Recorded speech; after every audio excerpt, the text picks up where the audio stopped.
ایک بات آپ نے کہی کہ نماز لمبی کرے. اب عموماً طور پہ لوگوں کا شکوہ یہ ہے یا المیہ یہ ہے، افسوس ہے کہ دعائیں زیادہ یاد نہیں.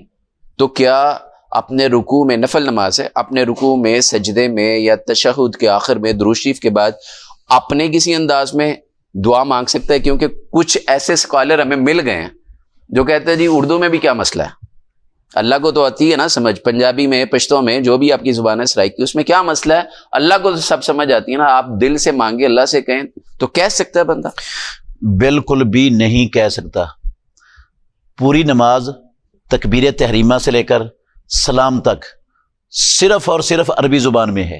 بالکل ٹھیک ہے. اس پوری نماز میں عربی زبان کے علاوہ کوئی اور زبان کو استعمال نہیں کیا جا سکتا، گنجائش ہی نہیں ہے اس کی. ٹھیک ہے. ایک وجہ تو یہ ہے کہ رسول مکرم صلی اللہ علیہ وسلم کا فرمان ہے، صحیح بخاری شریف کی حدیث ہے، مالک بن حویرث رضی اللہ عنہ بیان کرتے ہیں کہ آپ نے کہا صلو کما رأیتمونی اصلی، اس طرح پڑھو جس طرح تم نے مجھے پڑھتے ہوئے دیکھا ہے. ٹھیک ہے. آپ نے پوری زندگی عربی کے علاوہ کوئی لفظ نہیں پڑھا. بالکل صحیح. تو ہم تو اس کے پابند ہیں، رسول اللہ صلی اللہ علیہ وسلم والی نماز کے، کہ وہ نماز پڑھیں. ٹھیک ہے.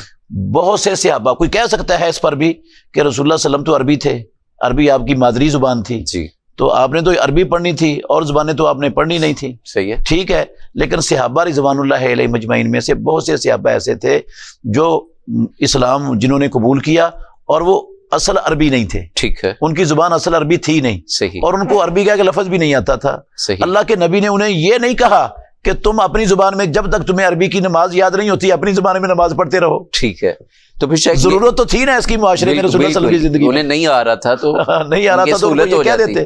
جی. لیکن اللہ کے نبی نے ایسا بھی نہیں کہا. بالکل صحیح. اس لیے یہ جو بعض سکالر ہیں، یہ ان کے گھر کا دین ہے، اس کو اسلام نہیں کہا جا سکتا. رسول اللہ والا نہیں ہے. رسول اللہ والا نہیں ہے، کوئی اسلام نہیں کہا جا سکتا. ٹھیک ہے. لیکن شیخ پھر نماز اگر جیسے آپ فرما رہے ہیں کہ لمبی کرنی ہے، تو پھر اس صورت میں وہ دعائیں بھی یاد اسے نہیں ہیں، تو پھر کیا وہ دہراتا رہے، وہی دعائیں بار بار پڑھتا رہے؟ جی، ایک دعا بار بار پڑھتا رہے.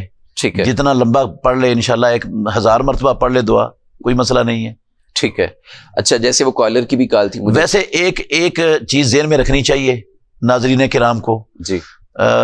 میں نے بہت پڑھا ہے اس حوالے سے کہ رسول اللہ صلی اللہ علیہ وسلم نے رکوع میں اور سجود میں جی ایک سے زیادہ دعائیں جمع کر کے پڑھی ہوں، مجھے نہیں ملا. ٹھیک ہے. رکوع میں ایک دعا پڑھی ہے آپ نے، اس کو جتنا لمبا کرنا اتنی مرتبہ دہرا لے. ٹھیک ہے. سجدے میں ایک ہی دعا پڑھی ہے. ٹھیک ہے. جتنا لمبا کرنا سجدہ اتنی مرتبہ دہرا لیں. ٹھیک ہے. ہاں، یہ ہو سکتا ہے چونکہ آپ سے رکوع اور سجود میں تقریباً 10 کے قریب دعائیں ہیں جو آپ سے ثابت ہیں صحیح اسانید کے ساتھ. ٹھیک ہے. یہ ہو سکتا ہے ایک رکوع میں ایک دعا پڑھ لیں، دوسرے میں دوسری پڑھ لیں، تیسرے میں تیسری پڑھ لیں، چوتھے میں چوتھی پڑھ لیں، ایک سجدے میں ایک پڑھ لیں، دوسرے میں دوسری پڑھ لیں، تیسرے میں تیسری پڑھ لیں، چوتھے میں چوتھی پڑھ لیں. میں نے علامہ ناصر الدین البانی رحمۃ اللہ علیہ کی کتاب ہے صفت و صلاۃ النبی، ٹھیک ہے، ایک مختصر ایک اصل ہے 3 جلدوں میں، انہوں نے لکھا ہے کہ رسول اللہ صلی اللہ علیہ وسلم سے ایک سے زیادہ دعائیں ایک رکوع میں یا ایک سجدے میں جمع کرنا ثابت نہیں ہے. ٹھیک ہے. یعنی 10 دعاؤں کی ورائٹی ہے، لیکن ایک میں ساری پڑھ دیں وہ نہیں ہے. البتہ تشہد میں جتنی مرضی پڑھ لیں. ٹھیک ہے. اس کے لیے سنن ابو داود میں اور صحیح بخاری میں حدیث ہے. ٹھیک ہے. آپ نے فرمایا اذا تشہد احدکم فلیتخیر من الدعاء اعجبہ الیہ، جب تم میں سے کوئی بندہ تشہد بیٹھے تو جون سی دعائیں اس کو پسند ہے، جتنی پسند ہے پڑھتا رہے وہ. ٹھیک ہے. اچھا، اسی والے سے بس ایک چھوٹی سی بات، پھر کالر کی کال کا ہم جواب دیں گے. سجدے اور رکوع کے اندر قرآن کی دعائیں پڑھ سکتا ہے؟ جیسے آپ نے فرمایا کہ تشہد میں تو جو بھی، جیسے ابھی آپ حدیث کوٹ کر رہے ہیں کہ جو بھی اسے آتی ہے، پسند ہے، وہ دعائیں مانگے، تو نماز کا کوئی پیچ حصہ ایسا ہے جہاں پہ قرآن کی دعائیں وہ پڑھ سکتا ہو؟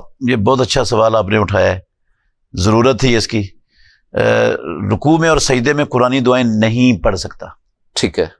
اس لیے نہیں پڑھ سکتا کہ ایک تو رسول مکرم صلی اللہ علیہ وسلم نے رکوع اور سجود میں قرآن پڑھنے سے منع فرمایا ہے. ٹھیک ہے. تو یہ جو دعا قرآنی ہے، یہ قرآن ہے کہ نہیں؟